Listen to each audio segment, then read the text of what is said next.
Halo teman-teman, apa kabar? Welcome back to my channel. Di video kali ini kita akan melanjutkan tutorial React.js.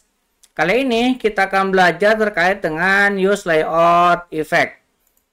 Apa aja agenda yang akan kita pelajari? Pertama, kita akan belajar terkait dengan pengertian. Kemudian, kapan kita menggunakan use layout effect. Kemudian kita juga akan coba membuat contoh programnya. Untuk lebih detailnya, teman-teman bisa menuju ke rujukan resminya dari react.dev. Nanti pilih yang use layout effect. Di sini dijelaskan apa itu use layout effect, kemudian cara penggunaannya dan juga contoh-contoh programnya. Nanti teman-teman bisa ambil linknya di kolom deskripsi di bawah. Apa itu use layout effect? Use layout effect adalah hook bawaan React yang digunakan untuk mengelola efek. Ini dimiliki di komponen fungsional. Mirip dengan use effect, tetapi dengan perbedaan penting dalam waktu eksekusi. Berjalan secara sinkron setelah semua perubahan DOM mutasi selesai. Ini berarti kode dalam use layout effect dijalankan tepat sebelum browser menampilkan layar yang diperbaharui. Kapan menggunakan use layout effect? Ada dua. Pertama, kita ketika membaca layout dari DOM. Ketika Anda perlu mengakses atau mengukur layout elemen DOM setelah dirender. Misalnya, menghitung posisi tooltip berdasarkan ukuran elemen. Kemudian, ketika mutasi DOM sinkron. Jika Anda memerlukan perubahan DOM agar terlihat oleh pengguna segera setelah update state, kasus yang terjadi sebenarnya. Namun hati-hati karena ini dapat menghalangi rendering. Kemudian mengapa kita jangan menggunakan use layout secara berlebihan? Gunakan secukupnya saja. Karena use layout effect ini bisa memblokir rendering. Karena berjalan secara sinkron, use layout effect berpotensi menghalangi browser untuk menampilkan ulang layar dan menyebabkan penurunan kinerja. Kemudian disarankan juga lebih utamakan use effect. Dalam kebanyakan kasus, use effect yang berjalan secara asinkron setelah update DOM adalah pilihan yang lebih baik untuk performa. Ini memungkinkan browser untuk terus merender sementara efek juga dijalankan. Jadi tidak ada pemblokiran dengan menggunakan use effect. Nah, untuk lebih jelasnya kita akan buat sebuah contoh sederhana. Sekarang silakan teman-teman buka terminalnya. Kita akan menggunakan Neovim untuk contoh programnya. Saya akan menggunakan Vite untuk create React project-nya. Nah, pastikan teman-teman sudah menginstal Node.js. Saya menggunakan Node.js versi 20.12. Kemudian saya akan menggunakan Yarn untuk create React dengan menggunakan Vite-nya ya. Oke, saya akan menggunakan Yarn create Vite. Nah, kita akan enter. Nah, di sini saya akan buat nama project-nya use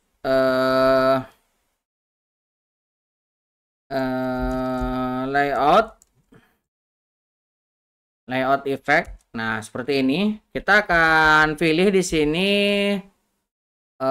React. Kemudian saya akan menggunakan JavaScript. Saya akan masuk ke projectnya use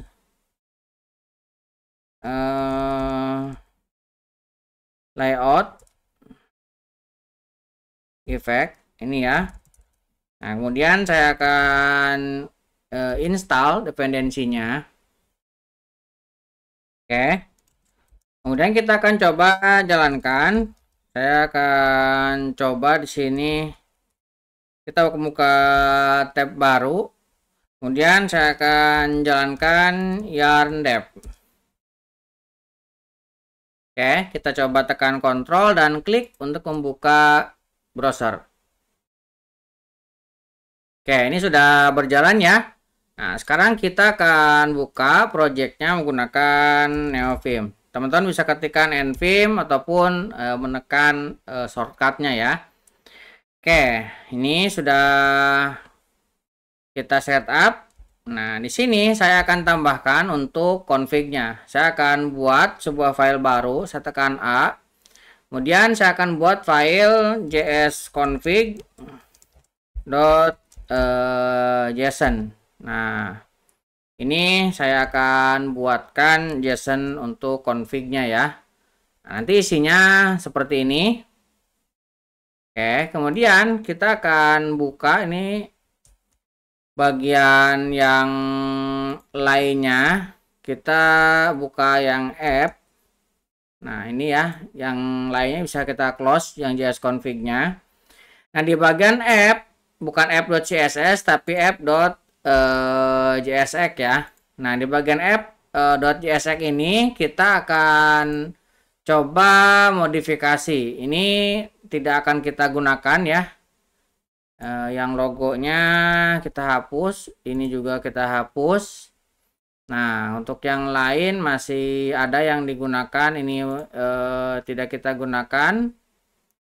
Kemudian yang fragmennya masih kita gunakan, ini kita hapus.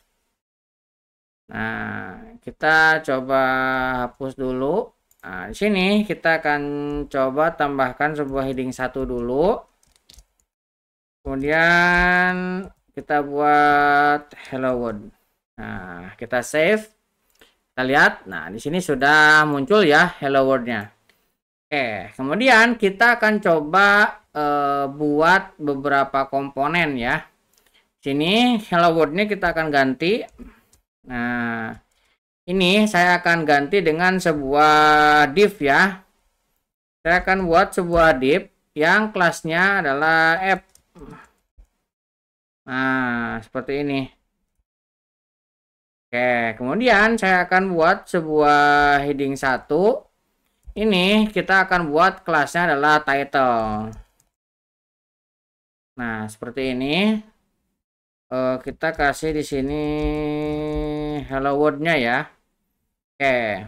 Kemudian teman-teman juga bisa menggunakan emoji ya. Emoji ini kita bisa tambahkan sebagai efek untuk reaction-nya ya. Nah, teman-teman bisa cari dari sini ya. Nanti linknya saya cantumkan di kolom deskripsi. Ini akan kita coba ambil beberapa emoji untuk efeknya ya, supaya lebih terlihat perubahannya. Kita balik lagi ke sini. Nah, kita akan coba buat sebuah paragraf di sini untuk perubahan. Saya akan buat sebuah paragraf. Nah, kemudian di paragrafnya ini kita akan tambahkan efeknya ya. Ini saya coba tambahkan. Nah, seperti ini ya. Nah, ini shakingnya belum ada. Kita akan tambahkan. Nah, kita buat di bawah sini. Kita buat sebuah konstanta. Nah, di sini kita buat. Kemudian ada set shakingnya. Oke. Ini kita gunakan use state. Kita akan gunakan use state, defaultnya adalah false ya. Oke.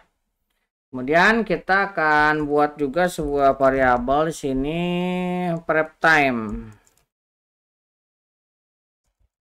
Prep time kita akan gunakan use ref. Nah, ini juga sama. Kita akan kasih defaultnya adalah 0. Nah, ini supaya checkingnya ini tidak error ya. Oke, kemudian kita akan tambahkan sebuah button. Nah, di sini saya akan buat button yang kelasnya adalah toggle. Nah, toggler seperti ini. Nah, Di sini kita akan buat sebuah event on click-nya ya. On click-nya kita akan tambahkan di sini sebuah konstanta handle shake-nya. Kemudian ini kita gunakan arrow function. Nah, kita akan ambil prep time-nya. Kemudian kita akan ambil current. Nah, ini kita akan ambil performance dan now ya, waktunya sekarang. Kemudian kita akan set shaking-nya. Nah, ini kita akan buat prep shake. Ini kita buat tidak sama dengan prep shake. Nah, seperti ini ya. Oke, kemudian kita coba panggil ke buttonnya ini. Nah,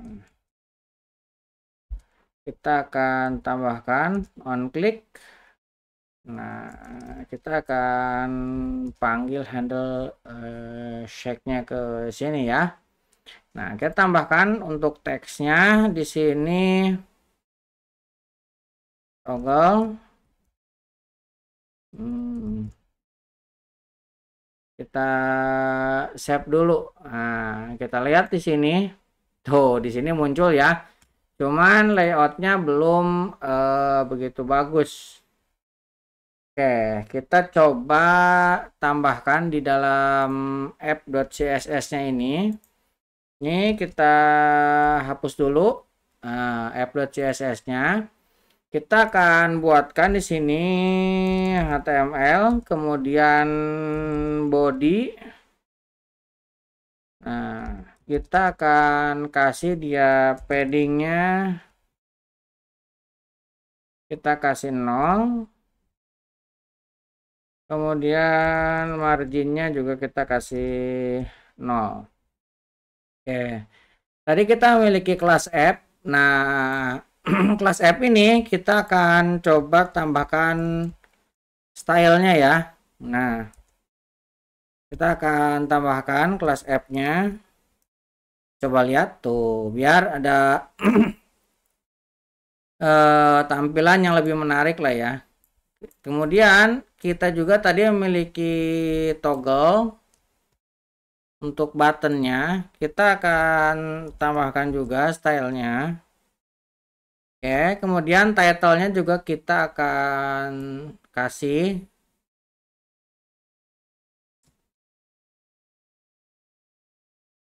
title-nya. Kemudian kita juga akan tambahkan keyframe. Kita buat perubahan untuk frame-nya ya. Kita tambahkan seperti ini keyframe-nya. Kemudian saya juga tambahkan animasinya.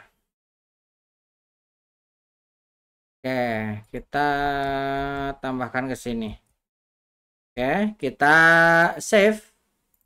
Nah, ini masih belum full ya. Masih kita akan tambahkan di sini modifikasi di app.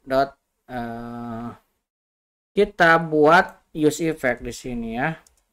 Kita buat use layout effect. Nah, seperti ini. Kemudian saya akan buatkan sebuah arrow function. Nah, kita coba tambahkan dulu konsol ya. Console.log. Nah, saya akan tambahkan sebuah teks time on click misalkan ya. Kemudian kita akan isi dengan performance now. Nah, kita akan kurangi dengan prep time, kemudian current. Oke, kemudian kita akan coba tambahkan sebuah title di sini ya. Saya akan buat sebuah konstanta title. Nah, kita akan ambil menggunakan dokumen. Kita akan gunakan query selector. Kita memiliki kelas title. Kita akan ambil title-nya. Kemudian kita akan cek jika is checking, kemudian kita akan title dot class list dot add. Nah, kita akan kasih ceknya ya. Kemudian ketika else-nya kita akan duplicate yang ini ya. Kita tadinya add, kita akan remove. Oke. Else-nya kita remove. Oke. Kemudian ini akan berpengaruh ketika terjadi perubahan checkingnya. Kita save. Oke. Index. Nah, ini kita hilangkan ya. Ini kita Ctrl A. Saya akan delete dan save supaya dia lebar ya. Nah, seperti ini. Saya coba akan klik. Dia ngerespon ya. Oke, jadi ketika diberhentikan dia berhenti, diklik dia berubah lagi, kita berhentikan dia berhenti. Nah, kita menggunakan ini ya, menggunakan use layout effect, materi yang kita pelajari kali ini. Oke, kurang lebih seperti itu. Nanti file latihannya teman-teman bisa ambil di kolom deskripsi di bawah. Buat teman-teman yang belum subscribe, jangan lupa subscribe dan nyalakan tombol loncengnya. Sampai ketemu di video selanjutnya.